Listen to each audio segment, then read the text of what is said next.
engageons dans le dernier atelier du colloque, dans lequel nous accueillons 3 communications. Une communication de Madame Evie Belsac, une communication de Madame Claire Lynn et une communication de Monsieur Roosevelt Bellevue. Alors peut-être comme les 3 communicants sont bien avec nous, je me permets d'inviter Madame Belsac, Madame Lynn et Monsieur Bellevue à brancher leur caméra et peut-être à dire un petit mot de présentation. Et ensuite, je vais vous présenter le déroulement de l'atelier et je vais inviter nos 3 communicants à me confirmer que le format leur convient bien. Donc, bonjour Madame Belsac. Bonjour. Oui, enfin, le format me convient. Alors, j'avoue que, au vu de toutes les communications que j'ai entendues depuis le début du colloque, je me sens bien petite par rapport à tout ce qui a été dit. Je voulais juste dire que, voilà, moi j'ai découvert Doé en passant par De Crowley pendant mon travail de thèse, qui est en cours là pour le moment. Et donc, je me demande même bien si ça ne va pas changer un peu le cours de ma thèse, ce colloque. Mais voilà, j'espère pouvoir en discuter par la suite. Et donc, merci de me donner la parole et je demande votre indulgence parce que franchement, voilà, c'est tout à fait différent de ce que j'ai entendu. Je ne suis pas philosophe. Donc, voilà. Bon, Mais en tout cas, merci. Merci beaucoup à vous. Je vous rassure, on est entre nous, hein. Tout va très bien se passer. Bonjour Madame Lynn, est-ce que je prononce bien votre nom? Il n'y a pas d'accent sur le final? Alors, il y a un accent, mais... Alors, Madame Linné, bonjour. Eh ben, bonjour à tous. Écoutez, enchantée. Moi, je suis ravie d'avoir la chance aussi de participer à ce colloque qui est, comme Madame précédemment, un peu en marge de mon champ. On va dire que j'ai osé faire une proposition parce que je trouve extrêmement intéressant. Enfin, moi, je suis plus dans ma présentation est plus dans une approche phénoménologie. Donc, la question expérientielle de Dewey, enfin, c'était vraiment le point d'accroche où j'ai eu envie d'aller au-delà du nom, aller vraiment creuser un petit peu plus, aller lire un petit peu plus de choses sur Dewey. Et en fait, c'est l'envie qui m'a poussée à faire une proposition. Et voilà, je suis ravie de pouvoir y contribuer et avoir pu écouter l'ensemble des communications sur cette question. Merci beaucoup à vous. Monsieur Bellevue, bonjour de nouveau. On vous a entendu tout à l'heure et bien sûr, je vous donne la parole pour vous présenter. Bonjour, je suis Bellevue Roosevelt. J'ai fait ma thèse de doctorat sur John Dewey, d'abord sur la pensée politiste, éducationnelle et aussi pragmatiste. Donc, j'étais enseignant-chercheur en France et en Haïti. J'ai aussi été ministre. Et je suis très content de pouvoir participer à ce colloque à travers lequel j'apprends beaucoup de choses.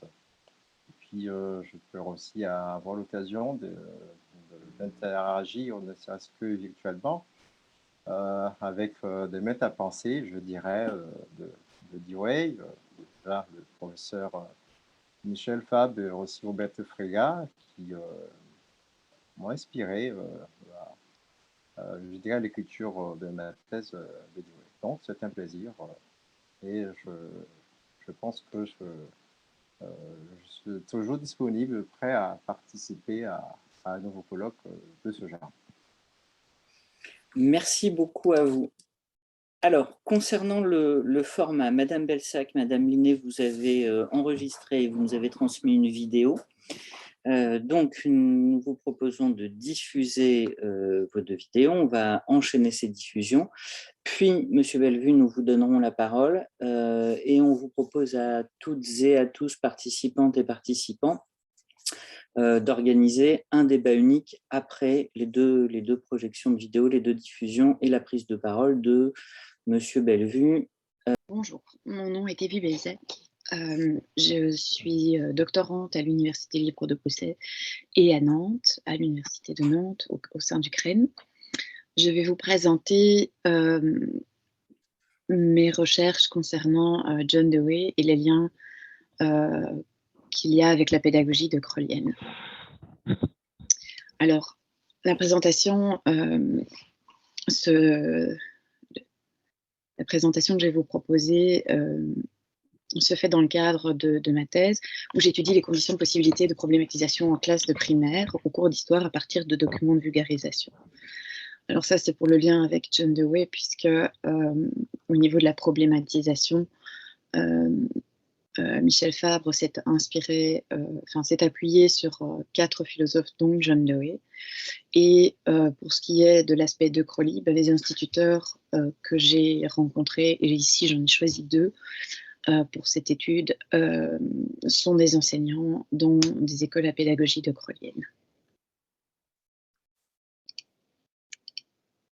Alors, je vais vous montrer les liens qu'il y a entre De Crowley et Dewey par l'intermédiaire de quelques textes. Alors, il y a d'abord des liens factuels, je vous les montrerai par la suite. Et puis, on sent qu'il y a une très forte influence. Et de fait, De Crowley le dit lui-même, il a été influencé et très intéressé par les travaux de Dewey. Et il l'a rencontré d'ailleurs au cours d'une visite aux États-Unis. Et puis, il a traduit un de ses ouvrages et en a fait la préface. Il y a eu des échanges épistolaires aussi entre les 2 hommes. Voilà. Alors, comme ma thèse s'inscrit dans l'enseignement de l'histoire, à l'école primaire, j'ai choisi des textes qui concernaient essentiellement l'histoire. La liste des textes, des textes sur lesquels j'ai travaillé est devant vous.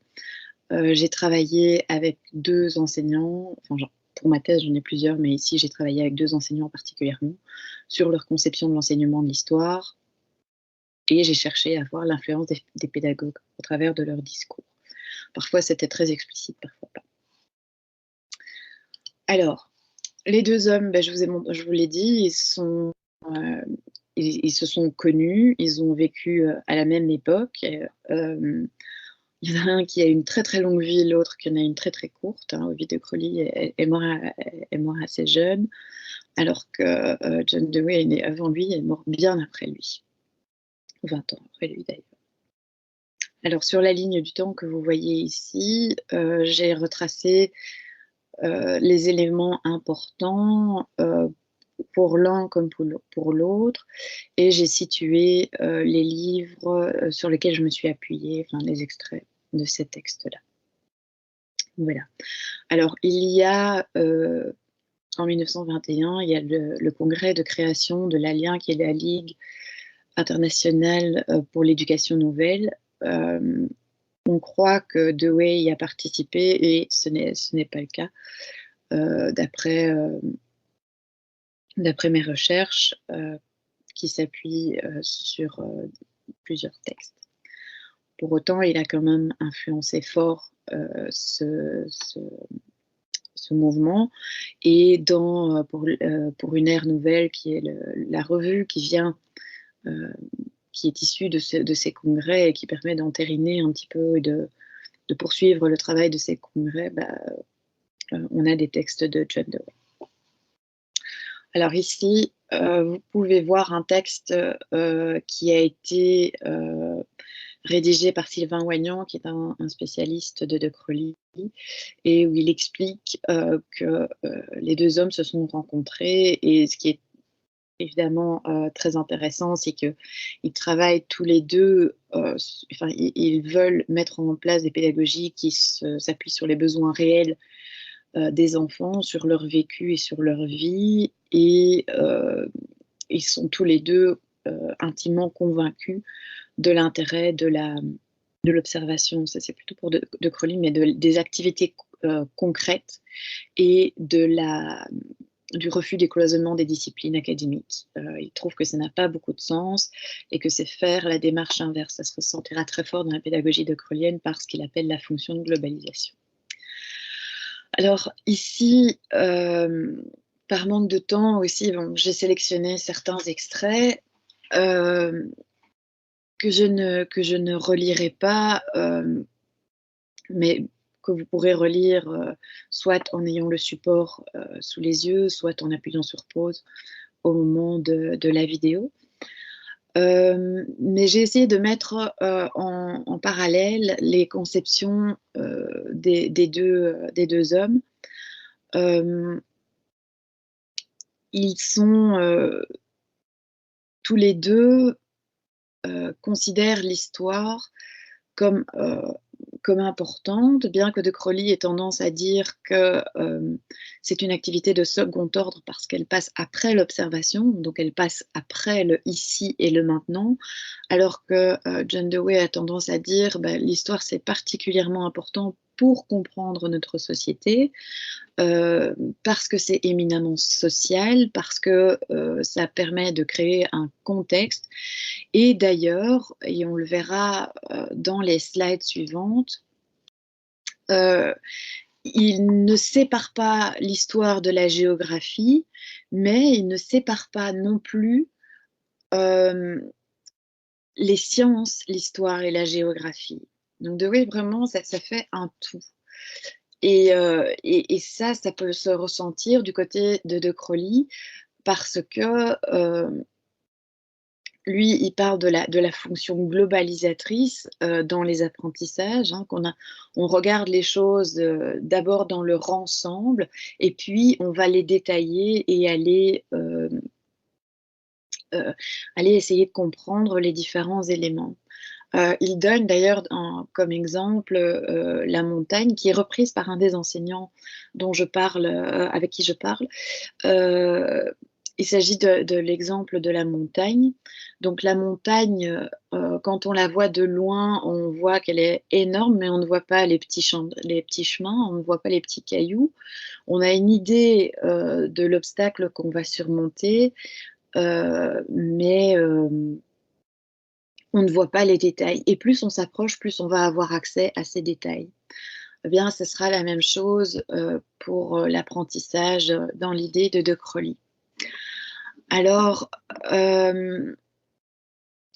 pour Dewey, il estime qu'il faut étudier, que ce soit les sciences, la géographie ou l'histoire, il faut les étudier ensemble parce que ça forme un tout aussi, dans le sens où le milieu géographique naturel et les phénomènes naturels qu'il y a autour de l'homme ont influencé sa manière de travailler, sa manière de réfléchir et donc sa manière de vivre. Et comme on part toujours du vécu, que ce soit du côté de Dewey ou du côté de Crowley, eh bien, c'est quelque chose qui est très, très prégnant. Et tous les deux sont aussi d'accord de dire ça ne sert à rien d'apprendre des dates sans avoir une idée du contexte. Ça ne sert à rien de parler de la vie. Hein. Il y a des éléments, il y a un extrait de texte, par exemple, concernant la biographie chez Dewey, qui dit oui, c'est bien de parler des héros parce que c'est vrai que c'est une conception qui est un peu romancée, mais ça ne sert à rien si on ne sait pas ce qu'il a apporté à l'humanité, comment ça se fait qu'il s'est construit comme ça. Et de Crowley va dire la même chose. Si on considère qu'il faut mettre des dates les unes derrière les autres, ça n'a pas beaucoup de sens. Et c'est quelque chose qui les rejoint aussi, c'est l'idée du sens, de la signification.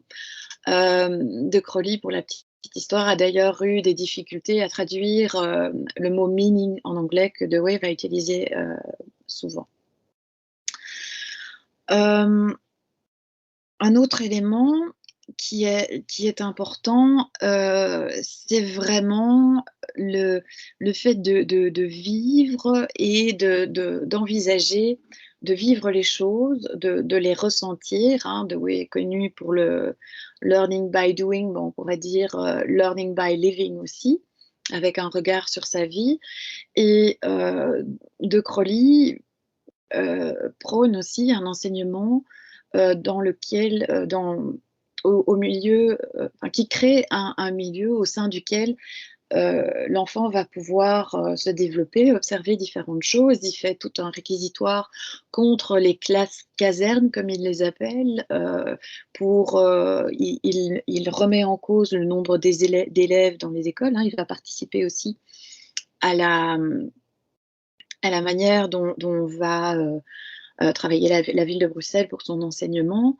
Il a comme idée d'avoir des plus petits groupes où les liens de communauté et les liens affectifs sont importants.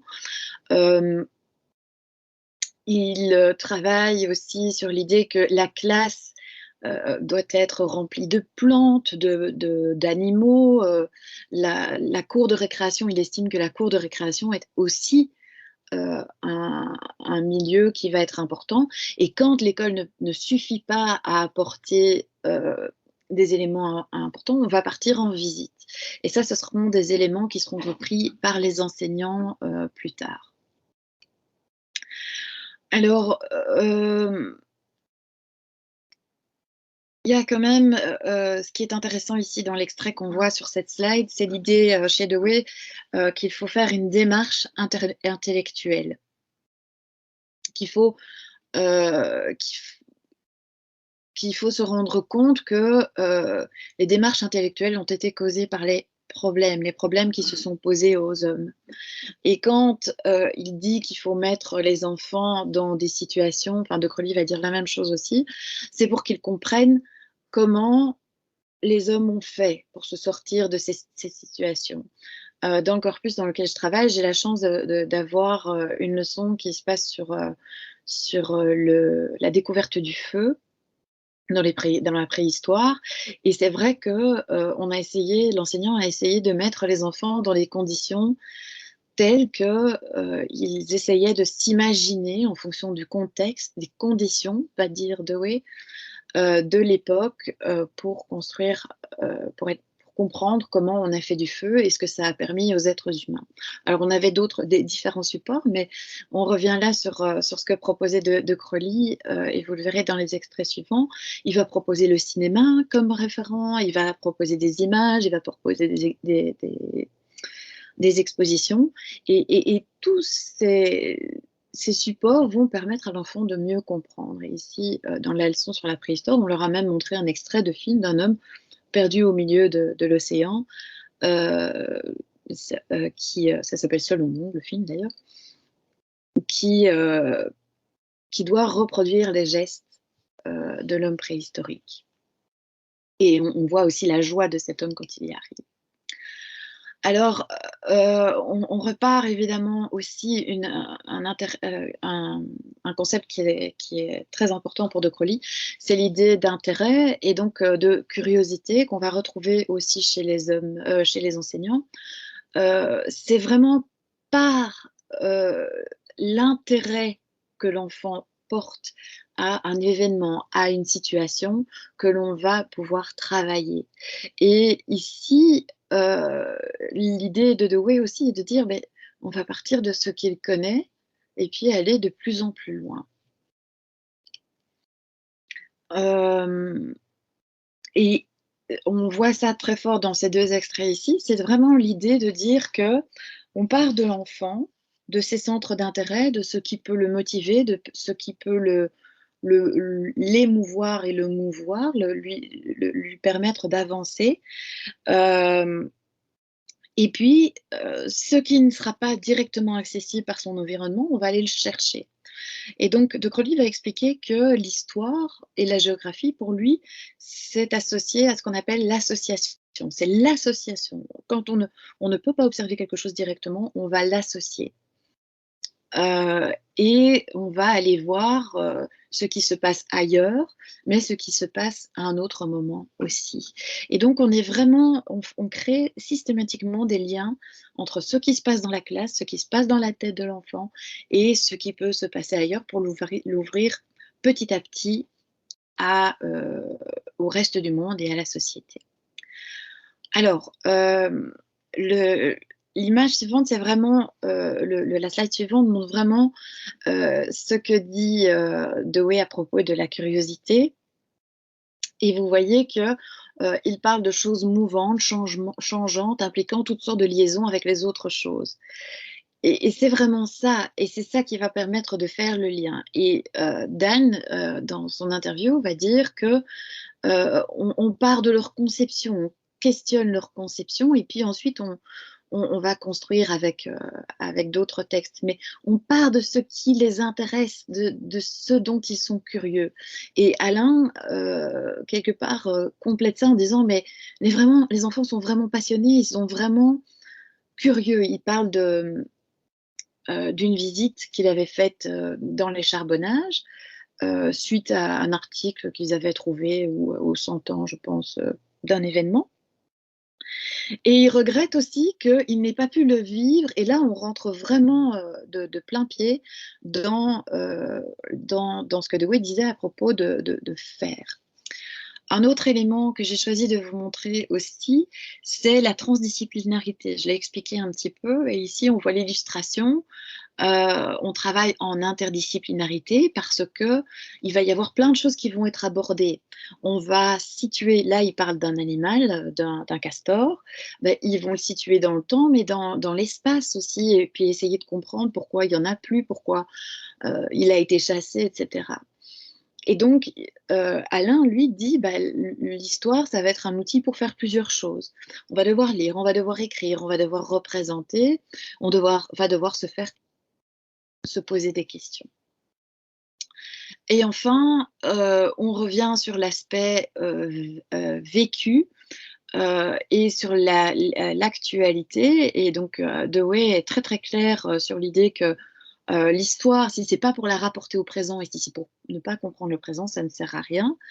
Et donc, il dit, ben voilà, donc Dan explique que il a voulu faire vivre des choses à ses élèves, et puis il s'est rendu compte que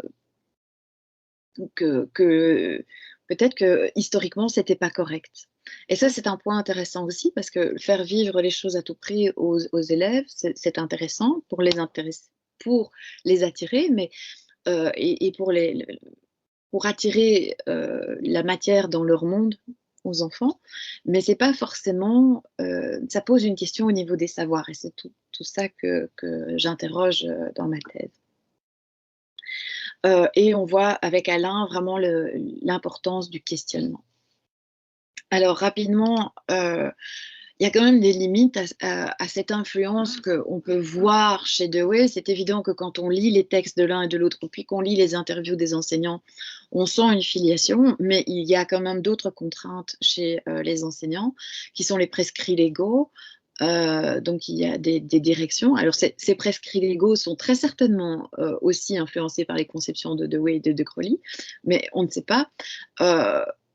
Il y a la formation initiale et continuée, même si les enseignants en question n'ont pas entendu parler de Dewey, plus particulièrement. Ce qui est assez intéressant et interpellant. Et il y a leur exposition, leur expérience aussi. Alors bien sûr, j'ai choisi des textes dont on pourrait dire qu'ils étaient orientés. Enfin, pour conclure, voilà, on voit qu'il y a une filiation évidente, il y a des liens évidents entre les deux auteurs. Si je devais pointer un élément qui me paraît moins prégnant chez De Crowley que chez Dewey, mais c'est peut-être lié aussi à leur formation et à leur manière de voir les choses, mais le côté critique historique, le côté citoyen et implication citoyenne et sociale dans la vie pour les élèves est moins frappant dans les textes de Crowley. Par contre, on va avoir le besoin de sens, dans le sens signification, dans le sens direction des apprentissages, qui va être très commun. Dans les textes que j'ai lus ici de Dewey et de Crowley, la question du questionnement n'est pas abordée, ce qui est assez paradoxal, parce que quand on lit Molini, par exemple, le questionnement est quelque part le pivot qui différencie la pédagogie active de la pédagogie traditionnelle.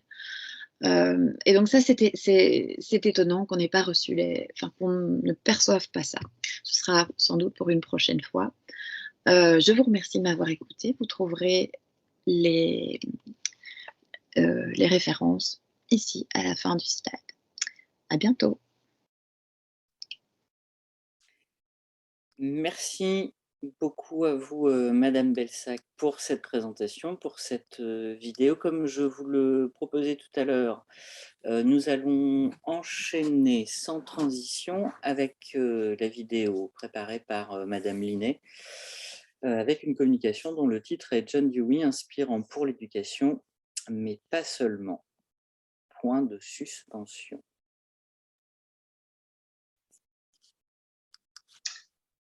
Eh bien, bonjour à tous. Je suis ravie de pouvoir participer à ce colloque sur John Dewey, donc une figure inspirante pour l'éducation, mais pas seulement. Donc moi, je m'appelle Claire Linet, je suis infirmière, formatrice au Institut de formation soins infirmiers et doctorante au laboratoire I3SP, sport santé, des universités de Paris. Et aujourd'hui, je vous propose une approche inspirante, entre guillemets, de John Dewey autour de l'expérience éprouvée dans la dimension de l'apprentissage du soi corporel.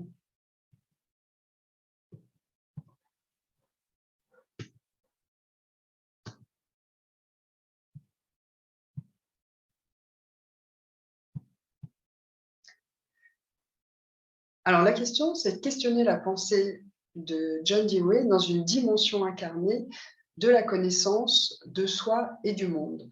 ou comment apprendre sur et par son moi-corps. C'est ce que je vous propose d'explorer, une piste de réflexion autour de cette dimension expérientielle, dans cet apprentissage expérientiel de soi. Donc, pour John Dewey, l'expérience est un socle d'apprentissage. Il considère l'expérience dans son agir considérant que c'est une expérimentation de quelque chose que l'on fait et qu'elle consiste à établir une connexion entre le fait de ressentir quelque chose et le fait de s'engager consécutivement dans une activité. Donc, il y a ce temps vécu, sensible, sensoriel, et ce temps d'engagement dans l'agir. Donc, il considère cette dimension sensorielle préalable à la mise en acte. Il considère également que le moi réalise l'esprit dans la mesure où la connaissance des choses est incarnée dans la vie qui l'entoure. Donc, une pensée qu'on pourrait considérer éminemment phénoménologique, considérant que le sujet s'écologise, entre guillemets, avec son environnement.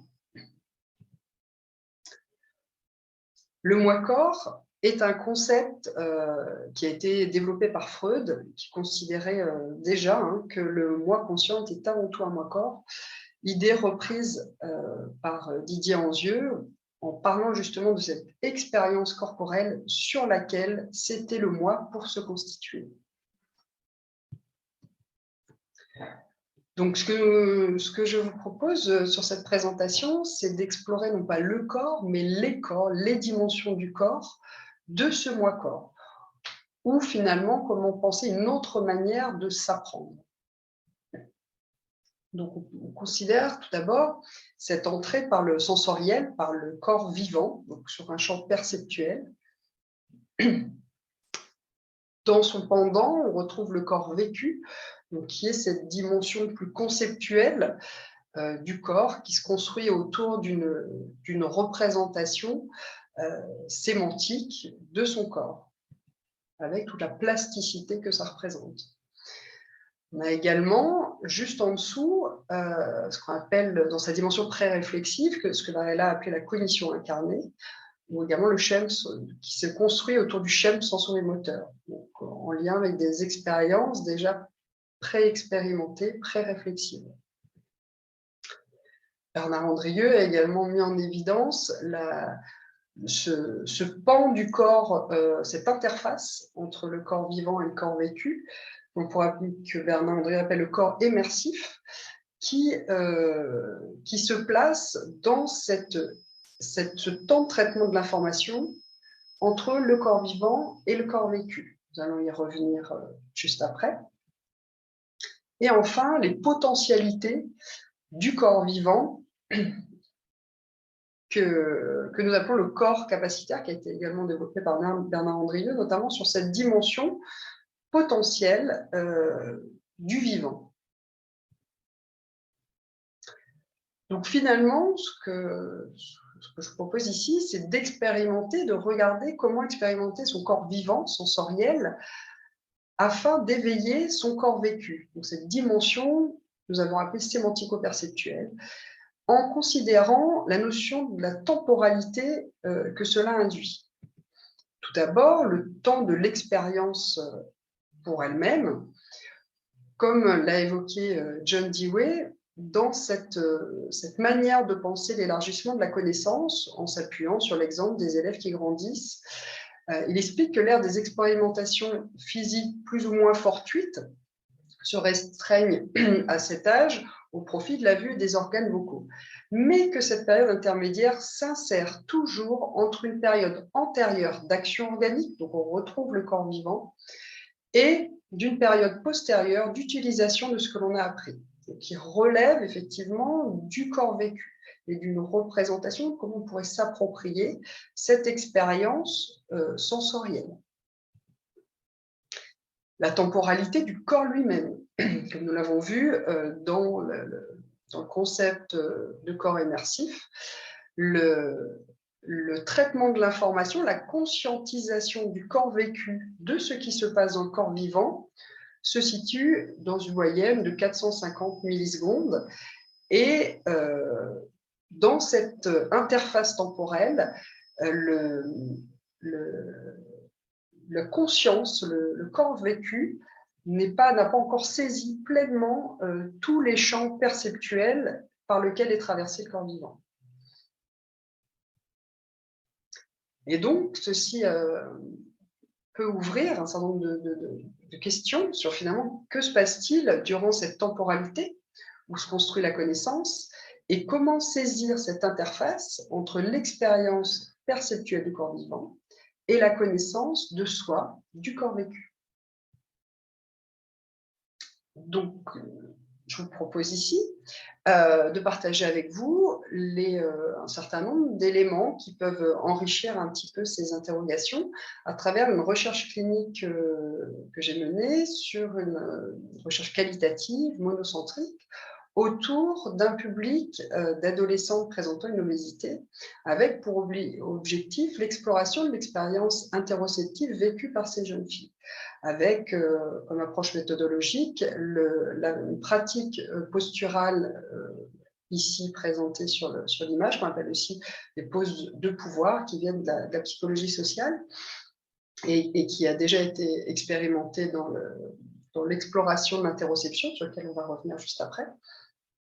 Cette pratique posturale a été explorée à travers des entretiens de type explicitation et également croisée avec des échelles d'évaluation.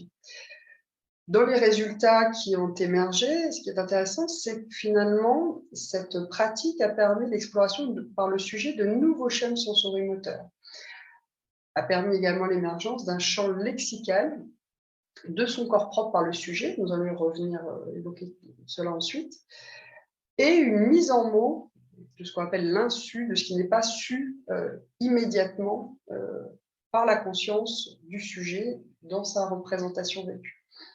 Donc comme ça, permettre une création de mise de sens, au sens sémantique, sur du sens dans sa dimension sensorielle. Pour revenir un petit peu rapidement sur l'interoception, puisque c'était le cœur de l'exploration de ce travail, c'est la capacité à percevoir les états corporels internes et plus globalement le sens de l'état physiologique du corps, qui va être traversé par les douleurs, la respiration, les tensions, les torsions.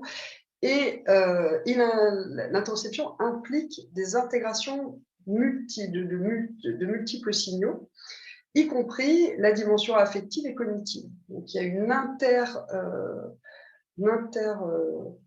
connexion des différents niveaux. Et il est important d'identifier que l'interoception fait partie des éléments constitutifs de la conscience de soi et de la sensation d'incarnation, sense of embodiment. Donc l'idée de cette étude, c'est d'accompagner le sujet dans la création sémantique de ses expériences corporelles vécues. Tout d'abord en mobilisant le corps vivant dans une dimension sécure, de permettre de faire émerger l'inédit. On parlait de l'insu à travers le bizarre. Vous allez voir dans des verbatims que la place du bizarre est extrêmement présente dans cette découverte de soi, à savoir que sur les 13 entretiens effectués, il y a 31 fois le mot bizarre qui revient. Il est intéressant d'identifier le fait que de permettre, de faciliter l'exploration en première personne et de faciliter l'explicitation des vécus interoceptifs par la pratique, l'expérience sensorielle.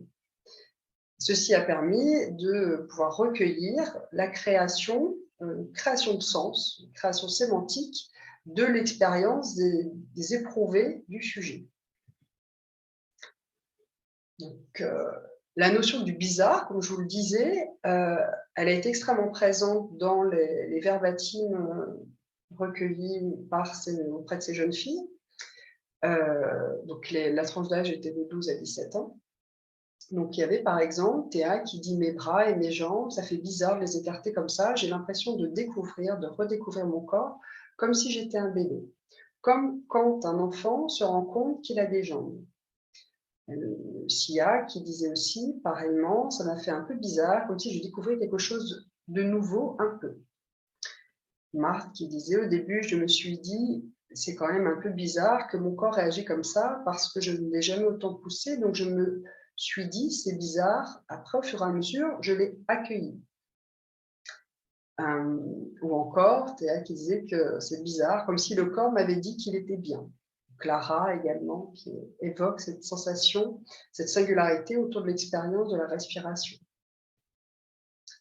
Donc finalement, de cette expérience sensorielle singulière, émerge la création de schèmes qu'on pourrait qualifier de sémantico-corporels, qui, comme les schèmes sémantico-syntaxiques, se construisent sur révèlent une stimulation mentale de mise en relation d'éléments verbalisables et qui permettent de s'approprier son propre système langagier. Et tout ceci par le biais de l'expérience.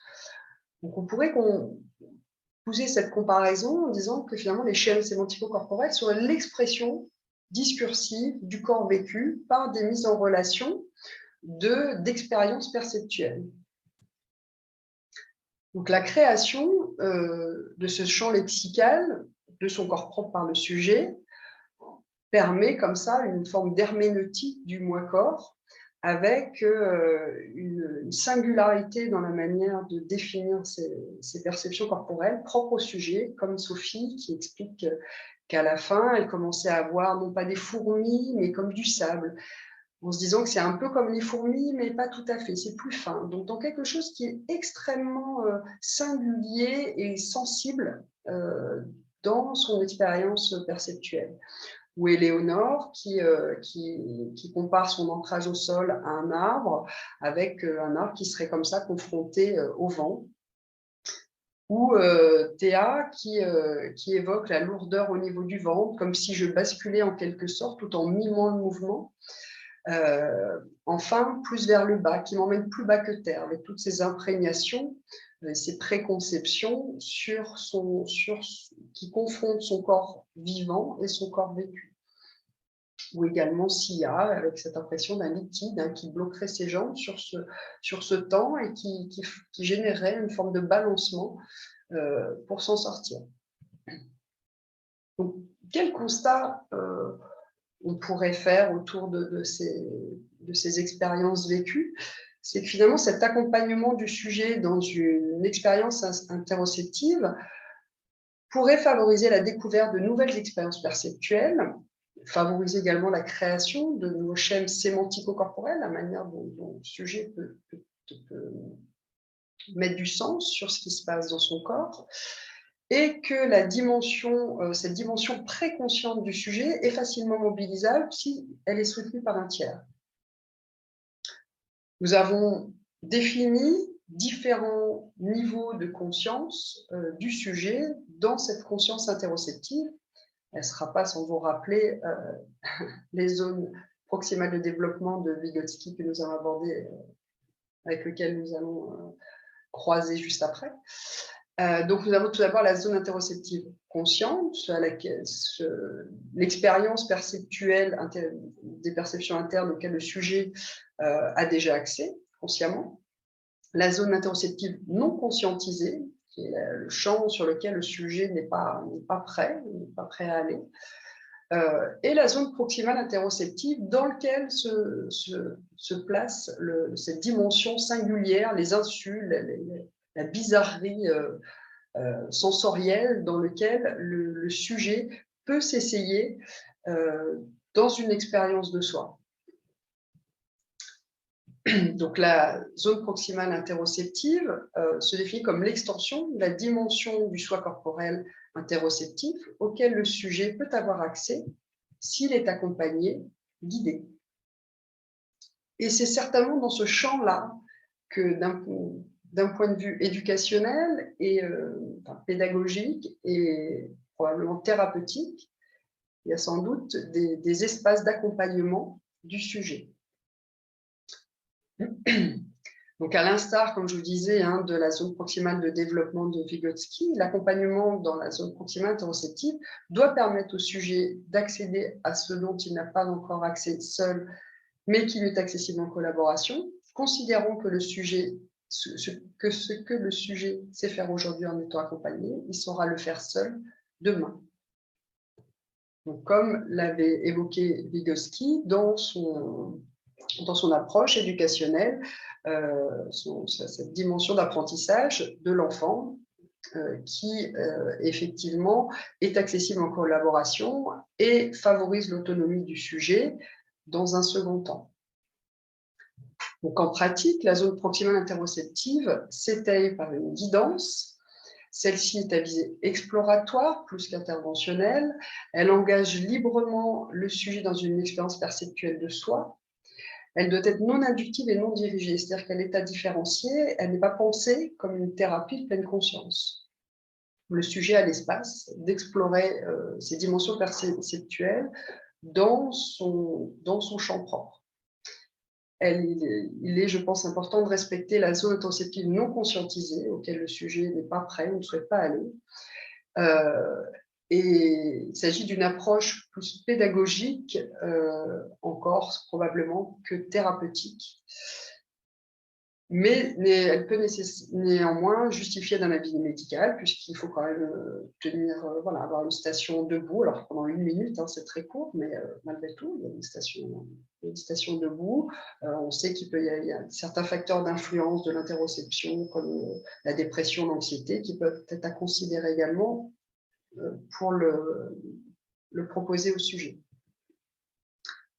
Les perspectives que nous pourrions envisager, c'est l'intérêt de pouvoir développer le champ capacitaire interoceptif à travers la guidance de la zone proximale interoceptive, en considérant cette dimension capacitaire du corps sur non pas une amélioration de soi, mais une exploration d'un champ possible qui est préexistante au sujet et dans lequel nous proposons de l'accompagner par la guidance.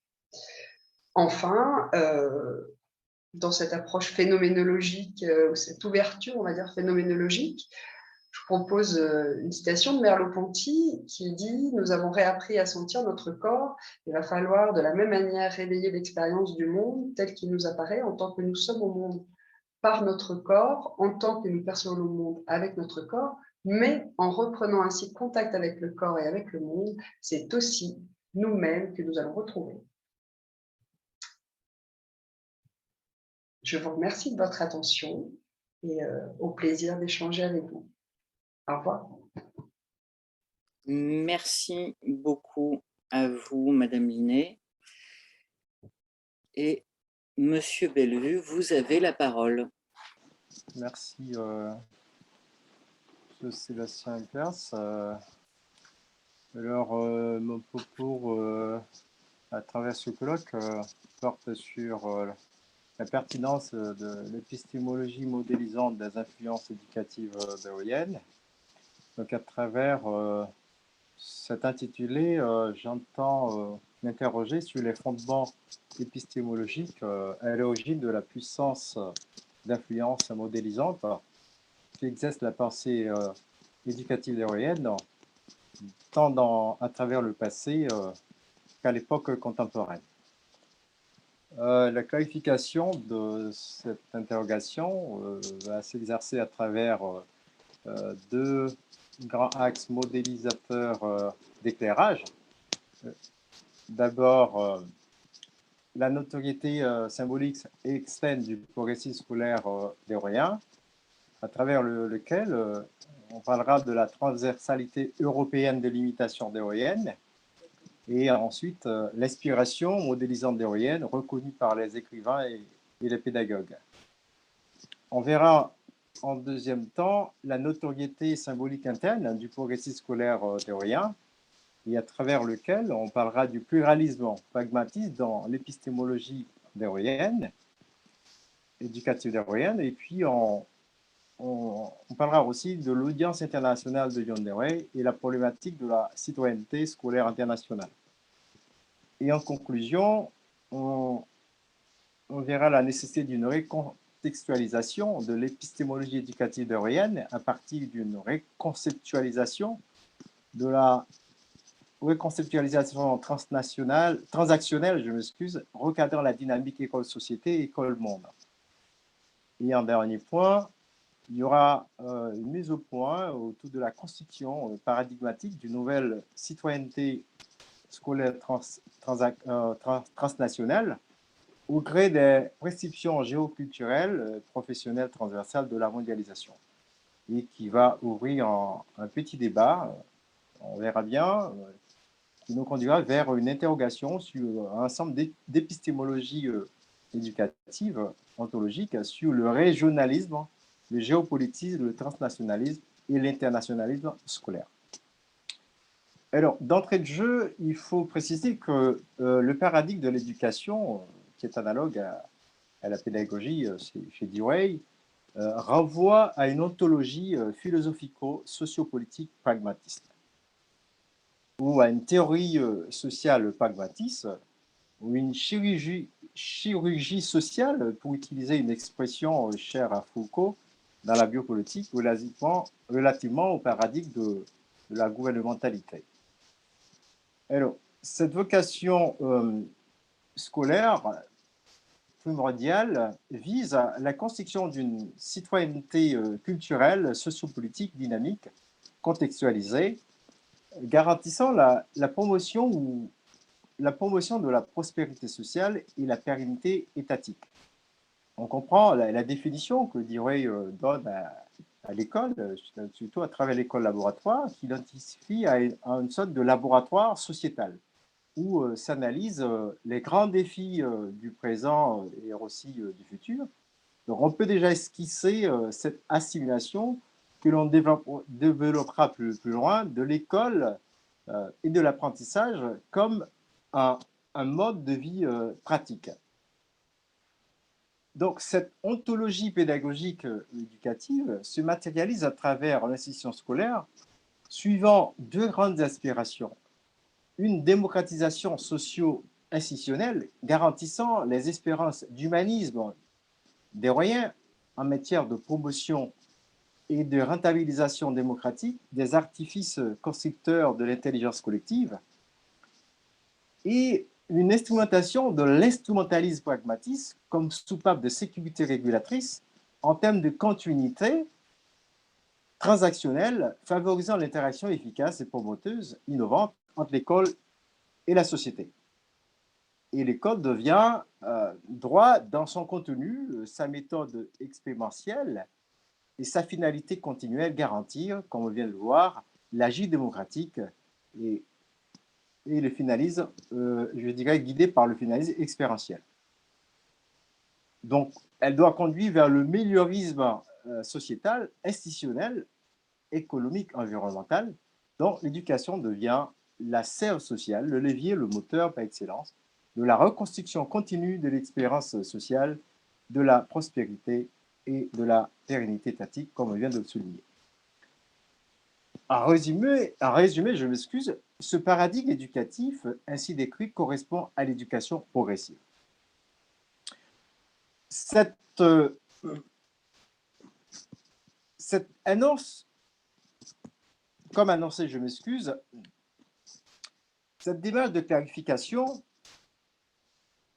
épistémologique va se décanter en deux grands moments articulatoires qui nous sont permis de vous rappeler d'abord notoriété symbolique antenne de la progressivité scolaire et notoriété symbolique antenne de la progressivité scolaire théorienne. Notons que la pensée éducative théorienne exerce de façon indiscutable une résonance modélisante qui va à contre-courant des espaces géographiques limités et du temps fini. Donc les témoignages ne manquent pas qui présentent la pensée éducative théorienne comme la forme la plus achevée du progressisme scolaire, tant du point de vue conceptuel et pragmatique. Donc, des théoriciens, des praticiens éducatifs et des réformateurs institutionnels hérités du passé et vivant dans le monde aujourd'hui restent admiratifs de son système pédagogique. Donc, le respect que lui valent la densité, la profondeur, l'originalité de son système pédagogique, de ses idées réformatrices pédagogiques, fait de lui une personnalité éducative inspirante, modélisante ou quasi inégalée.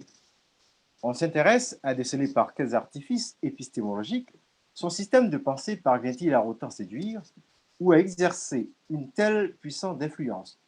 De quelle manière cet ancrage épistémologique pourra-t-il impacter de manière critique et pragmatique le paradigme transnational de la citoyenneté scolaire que tend par la force des choses à imposer une perspective éducative mondialisée efficace.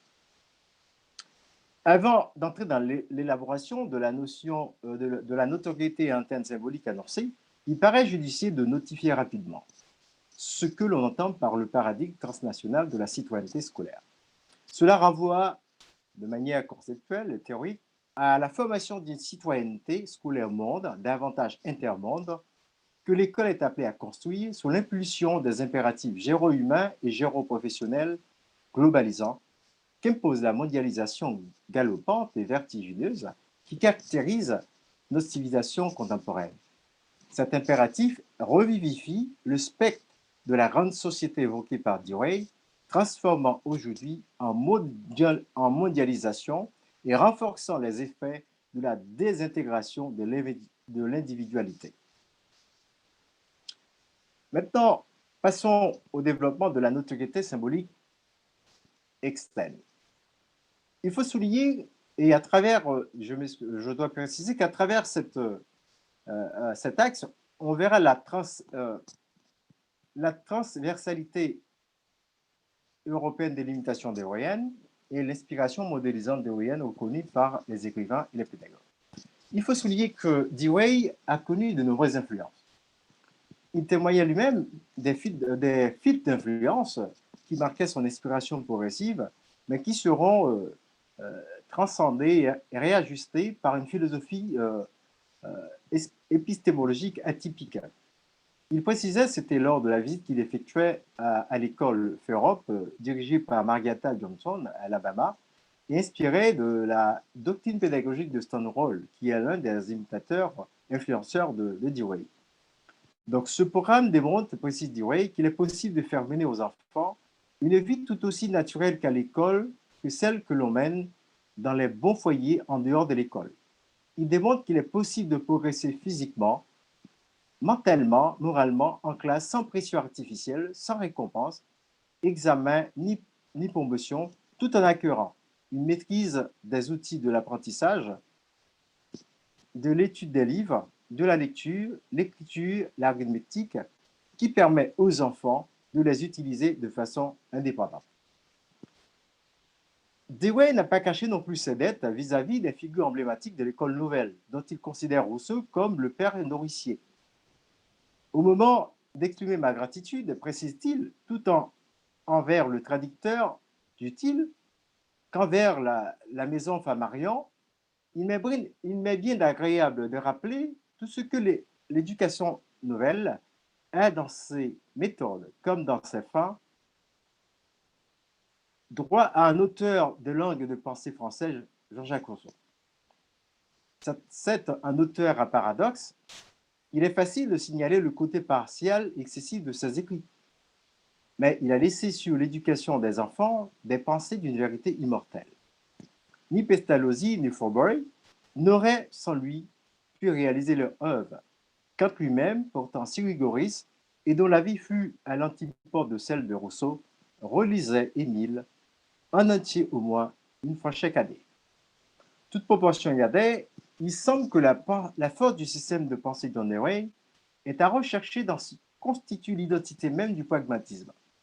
À prendre dans le sens d'une philosophie qui s'oppose farouchement au statisme, à l'immobilité de la pensée, mais sensible à l'idée du changement et de la transformation dans la quête de la vérité. Autant dire, si la pensée s'inspire d'une pensée antérieure, elle renouvelle sa jeunesse dans un élan de mouvement, de renouvellement infini. C'est peut-être la façon la plus plausible d'expliquer les remarques ci-dessous, exprimées au regard de sa doctrine pédagogique, malgré les influences qu'il a subies de part et d'autre. Une telle prise en compte nous invite à considérer les remarques des pédagogues et écrivains justifiant la particularité inspirante, modélisante de la pensée éducative derrière.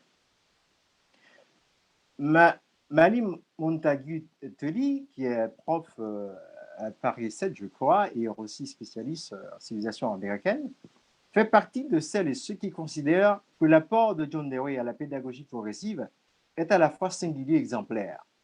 En effet, elle a pour sa part souligné que le grand courant de pensée que constitue l'éducation progressive a trouvé son aboutissement dans les systèmes d'éducation élaborés par Dewey.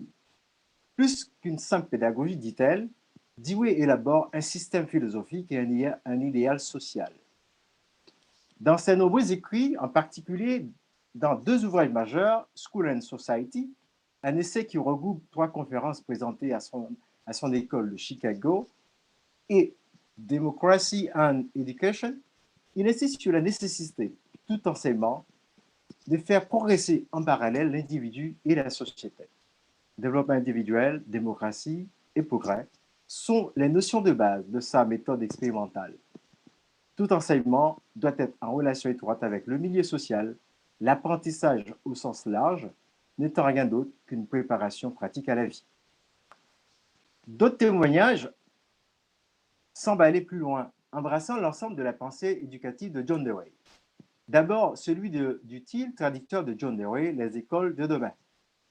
L'œuvre pédagogique, dit-il, du grand psychologue et sociologue américain John Dewey nous parut contenir les principes directeurs sans lesquels reste vaine toute réforme de l'enseignement. Si, précise-t-il, School of Tomorrow a été traduit de préférence, c'est que l'auteur lui-même nous a désigné ce livre où principes pratiques et applications sont intimement associés. Le lecteur trouvera donc ici une initiation à la pédagogie théorique et pratique des écoles nouvelles. Le point émis par Ernest More, le point de vue, émis par Ernest More est tout aussi révélateur. Nous considérons le professeur Dewey comme le théoricien de l'éducation le plus profond, le plus compréhensible que le monde n'ait jamais connu. Il n'a d'égal que Platon. Martial Jurel, qui est maître de conférence à l'école normale à Paris, dans un fameux article qui regroupe, une réflexion sur les grandes idées développées par les ténors du pragmatisme, argumente lui aussi la particularité, dirais-je, modélisante de la pensée éducative d'Oriel. À ce stade, cependant, précise-t-il, il n'est pas nécessaire de trancher. Et l'on notera que même si le mot pragmatisme n'apparaît pas dans le texte fondateur de PIX en 1878, la maxime pragmatiste qui est énoncée semble bien avoir des conséquences décisives quant à une éventuelle théorie de l'éducation ainsi exprimée. Considérer quels sont les effets pratiques que nous pensons pouvoir être produits par l'objet de notre perception. La perception de tous ces effets est la perception complète de l'objet. Simplement, toute la difficulté est de savoir quelle est l'extension de cette maxime. S'applique-t-elle à un petit nombre de concepts, ceux des sciences physiques? Vaut-elle pour toute conception? Quant aux effets pratiques, de quelle nature sont-ils? Quelle pratique va permettre de les lire? Il semble que l'on arrive là, poursuit-il, à un point où les positions philosophiques commencent à diverger. C'est chez Dewey, note-t-il, que les conséquences pratiques se liront le plus clairement dans la pratique de l'éducation. En revanche, si ces remarques ne sont pas à remettre en cause par rapport à ce qu'ils disent ou peuvent signifier de vrai, par rapport à ce qu'elles disent ou peuvent signifier de vrai concernant l'œuvre pédagogique de Dewey, il n'empêche qu'elles ne nous disent pas assez, ce qui fait la particularité épistémologique de la conception des ON d'éducation, ni pas assez peut-être. Je m'excuse. Oui, pas assez peut-être en quoi elle influence systématiquement la pédagogie progressive. On doit s'intéresser à un tel manque, car le fait de contenir celui-ci devrait contribuer à nous positionner par rapport à une quête sur la particularité modélisante de son épistémologie progressive et nous conforter sur le choix hypothétique de prendre l'orientation des OEN comme une épistémologie scolaire à partir de laquelle peut s'analyser toute politique scolaire qui se revendique de modèle d'éducation progressive. Il semble a priori que la particularité épistémologique de l'approche théorienne de la pédagogie progressive repose sur la philosophie de la continuité. Celle-ci prône l'idée de continuité irréversible entre les organismes naturels et humains. La valeur de cette philosophie tient du fait qu'elle conjugue de façon indissociable la relation nécessaire qui doit exister entre la pédagogie en tant qu'expérience, méthode, et la dimension sociopolitique qu'elle incarne. Sa valeur réside dans le principe de continuité qui la sous-tend et qui porte en lui une promesse de pérennité, car il exige des éducateurs non le respect des recettes périmées, mais l'invention des méthodes nouvelles pour résoudre les problèmes nouveaux de la société en marche, autrement dit, la reconstruction continue de l'expérience progressive. Lorsqu'on approfondit cette philosophie, il paraît évident qu'elle aborde de manière plus méthodique et pragmatique les valeurs instructives et éducatives que véhicule l'éducation progressive de manière globale. En quoi consisterait une telle spécificité philosophico-pédagogique dans la réalité éducative problématique? À quelle modélisation ou normativité nous aurait-elle conduit? La réponse à cette question nous conduit à aborder le deuxième axe de notre réflexion. Et comme je l'ai déjà précisé, à travers ces axes, on verra le pluralisme pragmatisme dans l'épistémologie deweyenne, où on parlera du continus transactionnel, l'instrumentalisme, le finalisme expérientiel, je m'excuse. Et on parlera aussi de l'audience internationale de Dewey et la problématique de la citoyenneté scolaire transnationale. Rappelons que la pensée pragmatique deweyenne constitue une philosophie à deux branches. L'une repose sur le naturalisme continuus et l'autre sur l'instrumentalisme. Le naturalisme continuus s'oppose à toute forme de dualisme et défend le principe que la continuité est une donnée naturelle irréversible. Tout organisme vivant s'inscrit dans un mouvement de continuité avec son environnement. Cet élan continu est indispensable dans la mesure où il conditionne la fonction existentielle de l'organisme tel qu'il soit en garantissant son équilibre interne et externe. L'école étant un organisme sociétal en fait partie de manière irréfutable. C'est peut-être pour cette raison que Dewey la définit comme micro-société ou société en miniature. Oui. Donc, en revanche, il semble important de nuancer la présence du continuisme dans la pédagogie deweyenne. Le darwinisme, comme cela vient d'être démontré précédemment, est à l'origine de l'idée de continuité sociale qui anime les théories pédagogiques progressives. Néanmoins, c'est chez Dewey qu'elle a semblé trouver sa théorie systématique et son expérimentation la plus approfondie. Donc, l'efférence transactionnelle qui héberge son système de pensée paraît conférer une nouvelle jeunesse épistémologique au principe de continuité et définit une philosophie d'éducation et celle de l'école qui devient plus réaliste et pertinente par rapport à l'ensemble des métapensées de la pédagogie progressive. Donc, l'éclairage de Derrida sur ce point paraît très pertinent. Il précise que pionnier de la psychologie expérimentale, logicien de l'action, métaphysicien de la continuité, théoricien de l'expérience esthétique et théoricien de la démocratie, Dewey ne sépare jamais la psychologie, la logique, l'engagement social de sa conception de l'éducation comme construction continue de l'expérience.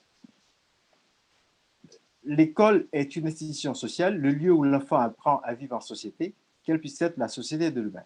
C'est pourquoi l'éducation est une vie et non une préparation à la vie. Donc l'objet de l'éducation n'est pas de transmettre un savoir, mais de permettre à l'enfant d'exercer ses activités sociales. Donc, mis à part les assises idéologiques tirées de la conception théorienne de l'éducation, d'autres raisons peuvent expliquer l'intérêt de considérer sa version de l'école progressive comme indicateur évaluatif du progressisme scolaire. Donc, une telle projection nous amène à considérer l'audience internationale de John Dewey et la problématique de la citoyenneté transnationale. Il faut peut-être reconsidérer que la conception Dewey de l'éducation au début du XXe siècle est une large audience internationale. Dewey a été invité de par le monde pour lancer des conférences sur l'éducation et sa doctrine pédagogique a été même à l'origine de nombreuses réformes. Alors, je cite rapidement quelques idées de réforme. Donc, Dewey a influencé le système éducatif chinois, il a aussi influencé le système éducatif turc, le système éducatif de la Russie. Et je ne donne qu'une petite précision. Donc, après la Révolution, il contribua à la réforme du système scolaire russe par le moyen du rapport qu'il écrit en 1928 sur la situation des écoles soviétiques à la demande du gouvernement russe après un séjour en Russie. Cette notoriété qu'a connue Dewey confère une légitimité incontestable de sa doctrine pédagogique dans l'univers hétéroclite du progressisme pédagogique.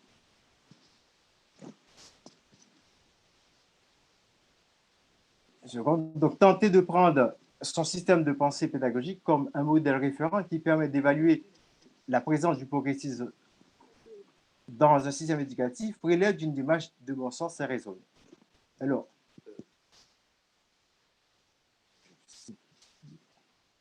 donc de façon indiscutable, la philosophie deweyenne était conçue en fonction des valeurs citoyennes appliquées à l'état de nation. Néanmoins, les exigences civilisationnelles que prône la mondialisation, tant sur le plan culturel, linguistique, fonctionnel, économique, invitent à un ajustement systématique et stratégique de la vision sociétale et démocratique qu'elle sous-tend.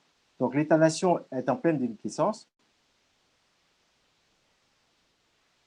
tant sous le poids des contraintes nationales et internationales, est substituée par des valeurs civilisationnelles qu'impose la société mondialisée ou l'État-nation. Donc, un nouveau rapport au monde, à la culture, à la citoyenneté, à la formation et à l'emploi se pose, qui entraîne une forme de nihilisme objectif réformateur des identités infranationales qu'il appartient désormais à l'institution scolaire du XXIe siècle de construire et de promouvoir. Et il y a une citation de Rollo Umacher qui exprime bien cette nécessité de l'école pour s'adapter à cette nouvelle logique de la mondialisation. Il précise que les sociétés nationales sont appelées à se redéfinir un horizon et un projet, ne serait-ce que parce qu'elles ne constituent plus l'unique référence ni la référence ultime ou dernière pour les populations qui la composent. Donc le concept de nation lui-même se redéfinit dans ce contexte d'accélération des cultures et des chocs de culture, y compris à l'intérieur des sociétés construites de longue date où ressurgissent d'anciennes références et d'anciens clivages identitaires, d'anciennes forces centrifuges. Alors, la conclusion, donc le système de pensée deweyien de la pédagogie puise entre autres son envol à partir d'une source multiple d'influence hegelienne, darwinienne de Francis Crick, Stanley Roll, que le penseur énigmatique américain a su bien transcender. Il est parvenu par un artifice d'intelligence créatrice, novatrice de la pensée et de l'action que consacre un pragmatisme visionnaire et libérateur en matière de pensée et d'action continue. Le paradigme épistémologique interactionnel qui fonde le ciment des transactions que tisse l'école, la société et l'apprentissage, l'engagement sociopolitique du citoyen démocratique constitue le moteur de sa puissance d'influence. Le continuous et l'instrumentalisme qui fertilise son pragmatisme sont puissamment actifs relativement aux artifices qui conditionnent une telle épistémologie pédagogico-progressive atypique, notamment sa densité critique et son autonomie créatrice. Ils sont pertinemment à l'œuvre dans la mouvance qui influence l'instrumentation stratégico-pédagogico-politique, toujours continuelle entre éducation, démocratie, dimension transactionnelle entre curriculum actif et apprentissage créatif et inclusion sociétale. Un tel élan distinctif concourt à faire de lui un représentant hors pair du progressisme scolaire. Les invitations qu'il a reçues de par le monde dans le passé à titre de conseil réformateur en l'ex-URSS, Chine, Turquie et la pesanteur modélisante actuelle de sa pensée éducative à l'échelle du monde contemporain ne démontre pas une telle notoriété. En toute logique, pour finir, on ne peut manquer de se demander quelle place faudrait-il aujourd'hui, dans les méandres de la globalisation, accorder à sa pensée progressive. Ne devrait-elle pas continuer d'inspirer les réformes inspirantes qui visent à compenser le fossé cruel entre les indispensables interrelations intelligentes et dynamiques entre l'école, professionnalité, citoyenneté inclusive ouverte? Qu'en est-il de l'évolution de la société-monde, les divorces contre-productifs dans bien des cas entre enseignement et apprentissage des jeux peu créatifs et dynamisants aux antipodes de l'évolution accrue de l'intelligence artificielle et digitalisée, augurant l'ère d'une marche irréversible vers une citoyenneté scolaire mondialisée.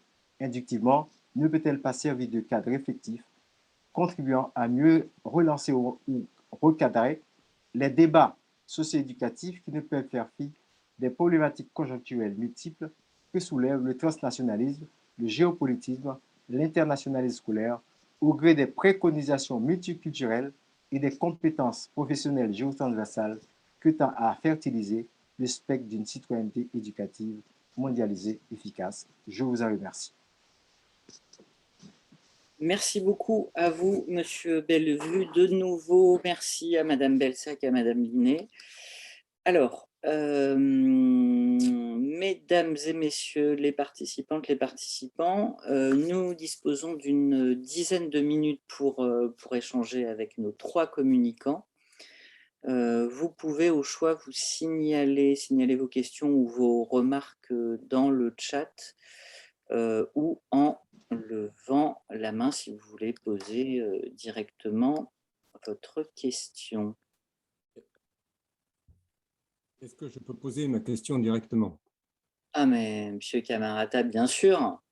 Merci mon cher. Je voudrais juste préciser que c'est Camille qui assure, qui est aux commandes hein, depuis ce matin. Oui, j'ai vu Il ça. vaut mieux, Je croyais que tu lançais les vidéos. Désolé Camille, il qui vaut a bien mieux. effectivement assuré la technique.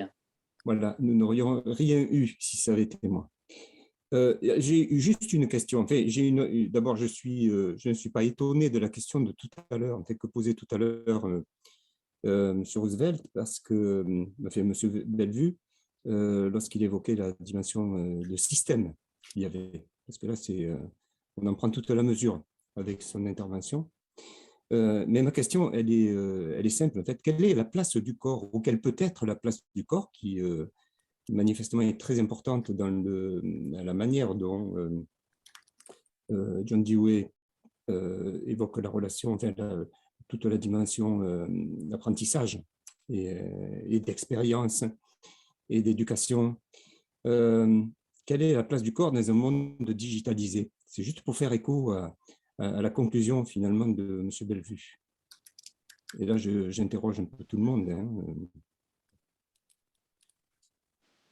Alors, je n'ai pas vraiment épuisé donc les études qui portent sur l'aspect corporel dans la philosophie idéorienne, mais bon, je peux à partir de de cette approche que Dewey fait du, du corps et de l'esprit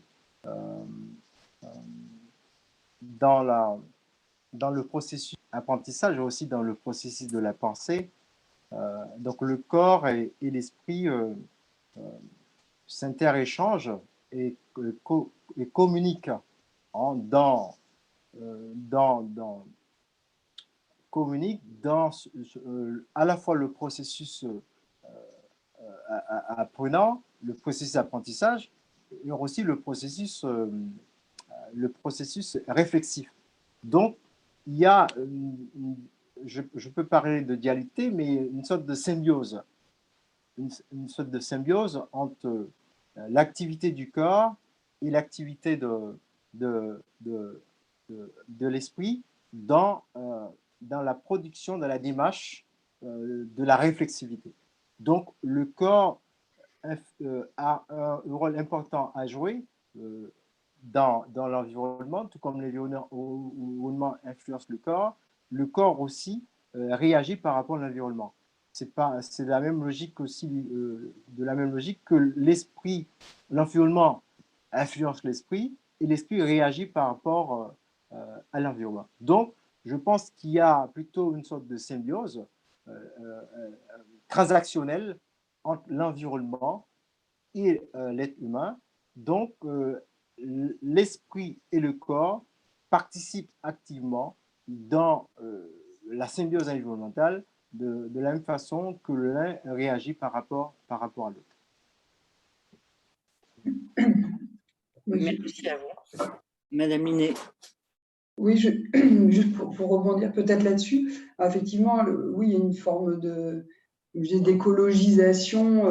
Varela parlait de phénomène d'autopoïèse, effectivement, du sujet de fait, de par sa nature biologique, de par son corps vivant, j'ai envie de dire, s'écologise avec son environnement et apprend, s'adapte, enfin, voilà, une forme de satisfying, parlait Varela, dans son environnement, mais sur la dimension éducationnelle, pédagogique, alors c'est pas mon champ, hein, mais de manière un peu extérieure comme ça, j'ai quand même le sentiment qu'on est encore loin du compte dans ce qu'on pourrait espérer, mais que ce soit dans l'éducation ou dans les soins. Pourtant, je suis infirmière, mais vous voyez, on est dans le corps, on parle du corps tout le temps, mais on est encore dans des approches très réifiées du corps. C'est quand même encore le corps-objet. On considère assez peu le sujet dans la dimension du corps-sujet. On est encore assez distancié, à mon sens, hein, que ce soit et dans les soins, dans les approches thérapeutiques et dans les approches éducationnelles, parce qu'on parle aussi d'éducation thérapeutique, aussi même dans les soins, c'est une dimension à laquelle on est sensibilisé. Mais je trouve qu'on est encore très au balbutiement de ça, et on le retrouve que ce soit dans la philosophie, je trouve que la question d'épistémologie du corps sujet, pour moi, la dimension phénoménologique qui est aussi induite par Dewey ou par Merleau-Ponty ou par d'autres, je trouve qu'on a encore, il y a encore tout à mon sens à construire là-dessus, et qu'il y a encore de belles perspectives, à mon avis. Merci à vous. Madame Belsac, est-ce que vous voulez réagir sur cette question de Pierre Camarata?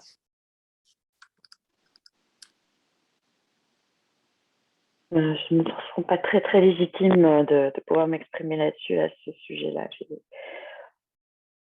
pas assez de recul sur la question. Pas de problème, merci à vous.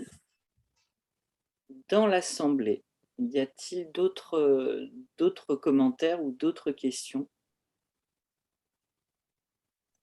Il y a Jean-Emmanuel qui lève la main. Merci à toi, Camille. Jean-Emmanuel? Oui, alors c'est pour mettre en parallèle une petite réflexion de Madame Belsac et la conférence de Monsieur Régnier ce matin. C'est dans la conclusion, Madame Belsac, et ça m'a un peu rassuré parce que je fais le même constat, quand on prononce le nom de John Dewey au primaire, puisque c'est aussi mon champ d'investigation, on va dire, quand vous prononcez le nom de John Dewey, il n'est pas connu. Hein. Enfin, ça ne veut pas dire que ces idées ne se mettent pas en place, par contre. Parce que moi, j'ai eu l'impression que certains enseignants faisaient du John Dewey, excusez-moi l'expression, hein, sans le savoir. Voilà.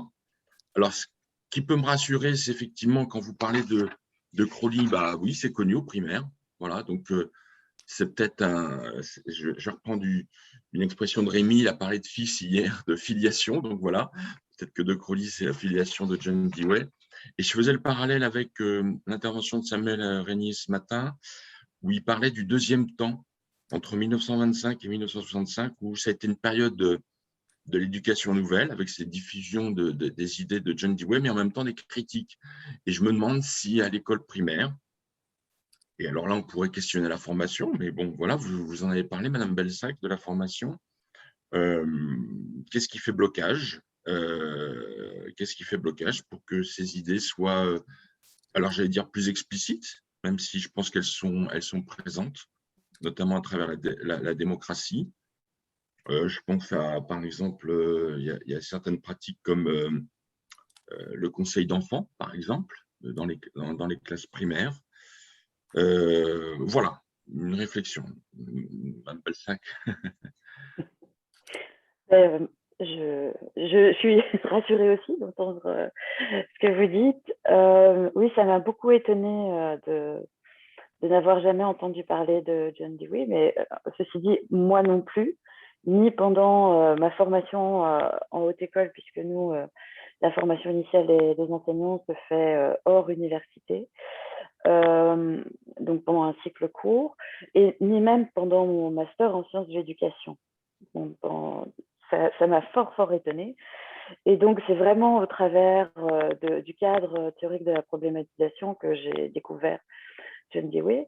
Alors, et c'est pour ça que je disais tout à l'heure, avant de commencer, que je pense que ça va sans doute changer un peu le cours de ma thèse. Enfin, le colloque va sans doute changer un peu le cours de ma thèse, parce que moi, je travaille avec les études de cas que je fais.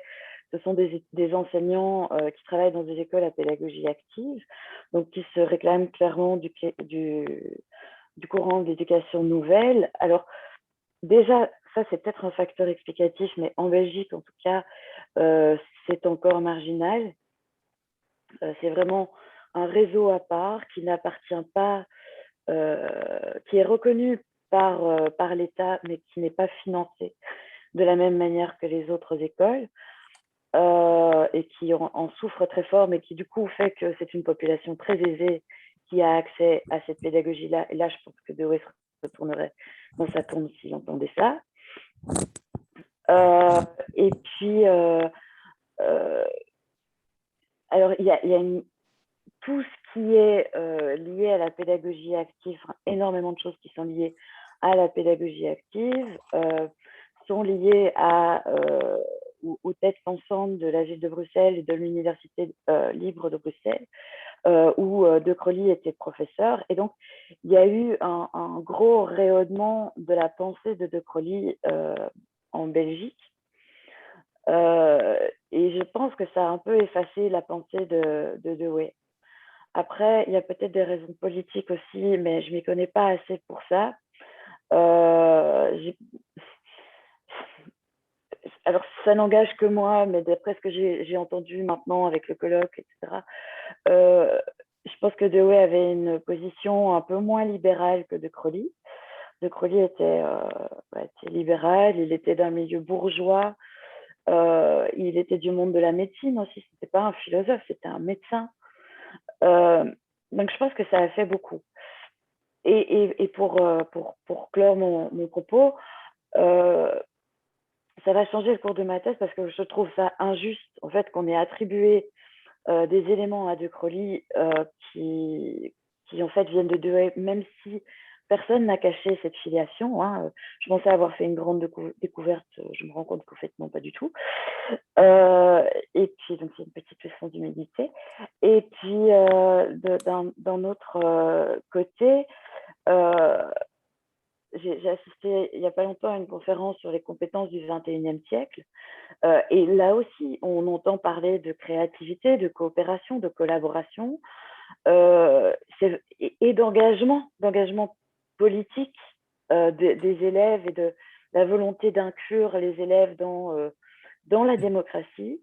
Là non plus, le nom de Dewey n'a pas été prononcé, ça m'a fort étonnée. Mais voilà, je fais aussi une thèse pour... je ne vais pas révolutionner le monde, hein, je sais bien, mais je pense qu'il faut voir plus loin. Donc, c'est bien de regarder dans le passé, mais il faut aussi pouvoir se remettre en question par rapport à ça. Donc, je ne vais pas me faire que des amis du côté de Crowley non plus, je pense. Soit dit en passant. Voilà. Merci à vous.